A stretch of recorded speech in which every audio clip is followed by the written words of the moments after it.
俗語咧有講啦，一日吃三棗，青春不顯老；穀物加大棗，勝過靈芝草。咁所以今日個小費粥咧，其實咧就好有益噶啦。但係坊間咧有一啲切咗片、去咗核嘅紅棗咧，有可能就曾經製造過紅棗茶或者紅棗蒸嘅，所以我就唔建議用嚟做食療啦。咁凡係中藥材啊、豆類啊嗰類食材咧，都係凍水落比較好嘅。佢個蛋白質咧，如果滾水落咧，馬上凝固咗，咁佢裏邊嗰啲有益嘅物質咧就冇咁容易釋出嚟嘅。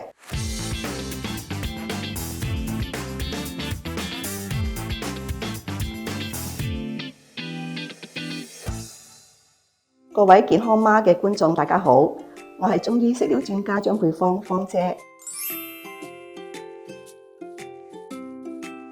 今日同大家介紹嘅咧就係有關失眠嘅食療。一個人如果食得、瞓得、易便暢通，應該咧就冇乜大毛病嘅。但係咧，偏偏香港人咧因為精神壓力大、生活緊張，就會容易出現失眠症啦。如果係輕微又唔想依賴安眠藥嘅咧，大家不妨咧喺臨瞓之前1至2個小時咧食一碗夜交藤圓肉紅棗小費粥，有助養心安神、穩定情緒嘅。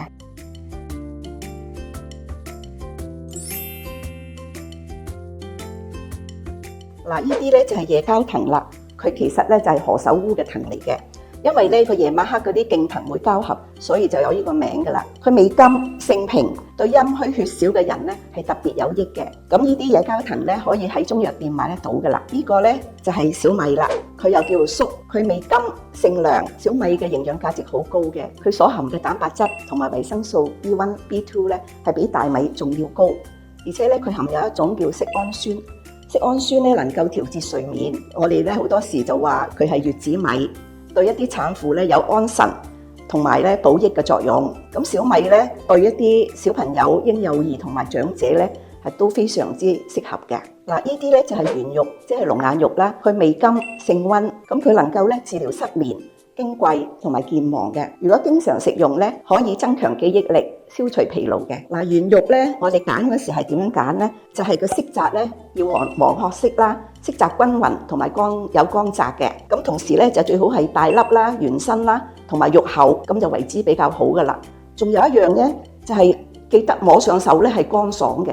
如果係黐手嘅咧，佢可能係受過潮，或者咧就係加咗糖分嘅。嗱，紅棗咧喺香港咧又叫做大棗，佢味甘性溫。俗語咧有講啦，一日吃三棗，青春不顯老。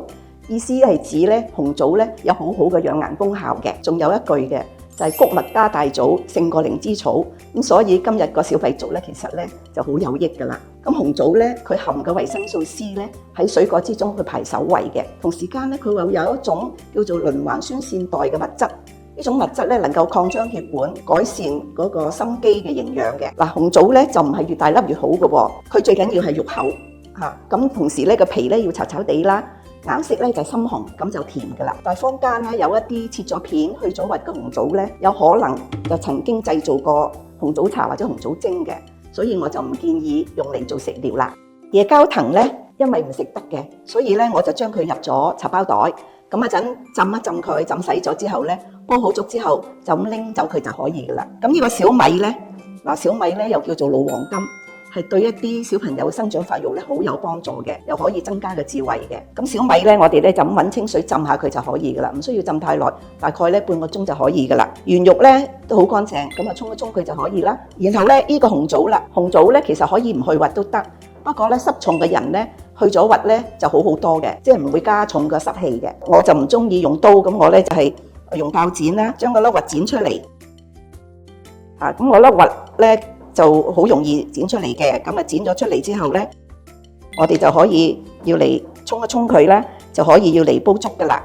嗱，而家咧嗰啲材料咧準備好晒噶啦，一陣間咧凍水落。咁凡係中藥材啊、豆類啊嗰類啲食材咧，都係凍水落比較好嘅。點解咧？因為佢個蛋白質咧，如果滾水落咧，馬上凝固咗，咁佢裏邊嗰啲有益嘅物質咧就冇咁容易釋出嚟嘅。咁所以呢啲我哋就一陣間全部凍水落去就可以噶啦。咁小米粥咧，佢本身小米個黏稠度係唔係好夠嘅。咁所以我哋想佢香滑啲，口感好啲咧，我哋可以加汁煲粥米落去啦，或者咧一陣間我哋可以用一啲牛粉，就係嗰個粥煲好咗啦，然後我哋揾個牛粉開成糊打個芡，咁就非常之好味又有益嘅。藕粉咧有健脾啦，有養血啦，同埋有止瀉嘅功效嘅。所以我係教培乳班嗰時候咧，我就建議啲學生就煲多啲湯羹啊，或者係粥咧就要放啲藕粉，對個產婦嚟講咧係非常之有益嘅。嗱，呢個粥咧就老少都可以食嘅，但係咧因為圓肉同埋紅棗咧佢比較溫燥嘅，所以陰虛火旺啊，本身上火啊或者發熱嘅人士咧就唔適合啦。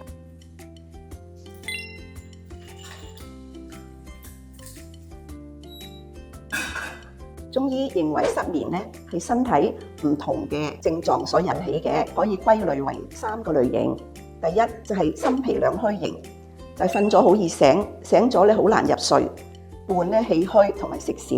咁第二個類型咧就陰虛火旺型，就係心煩失眠、心悸、伴口乾舌燥，同埋入睡咧就口乾嘅。第三個類型咧就係瞓咗之後好容易驚醒，又容易發嬲，經常嘆息。如果以上呢啲症狀係持續3個月以上咧，就係屬於失眠症啦。嗱，除咗食療之外咧，我哋可以用一啲簡單嘅按摩法，都有助安眠嘅喎。咁咧，我哋就利用一支水牛骨做嘅按摩棒啦，或者其他圓形嘅，即係唔係太尖嘅筆咧都可以嘅。咁就係神門穴啦。神門穴咧就係手橫紋，手指尾對落凹陷嘅地方，呢個就係神門穴啦。咁第二個穴位咧就係合谷穴。合谷穴咧就係虎口啦，呢個就虎口啦。我哋合埋個虎口，咁呢度咧係咪有嚿肉稍微突出嚟嘅？我哋向食指嘅方向嚟按，呢個位咧就係合谷穴啦。第三個位咧就係內關，內關咧亦都好容易揾嘅，就係腕橫紋中間對落3隻手指位，即係大手標呢個位啦。咁3隻手指咧係打橫嚟量喺中間，咁呢個內關穴就係咁樣啦。咁喺個內關穴除咗能夠助安眠之外咧，搭車暈車浪啊，搭船暈船浪啊都可以撳佢嘅，係好有效嘅一個穴位嚟嘅。咁呢個3個穴位咧，我哋可以臨瞓之前咧分別左右手嚟按，每一個穴位咧大概按佢30下或者40下咧，就已經可以加快嗰個睡眠啦。仲有一個好簡單嘅助安眠嘅方法咧，就係揾熱水，溫熱水嚟浸腳啦。瞓前咧30分鐘到啦，咁我哋揾溫熱水嚟浸雙腳，大概10至20分鐘就可以加快嚟瞓覺噶啦。嗱，而家咧呢個粥咧煲好咗啦，咁嗰包野膠藤咧我都隔走咗噶啦，所以我哋可以埋個芡啦。嗱，藕粉我哋要開啲水啦，然後咧就好似普通生粉水咁樣樣嘅，咁我哋一路咧就去攪住佢，攪到佢咧濃稠度適中啦。你覺得呢個濃稠度好好啦，咁就可以噶啦。一煮滾起咧就食得噶啦。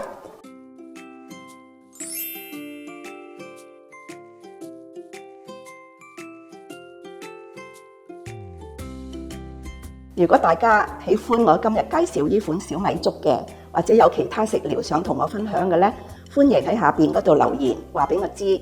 我哋下次再見，拜拜。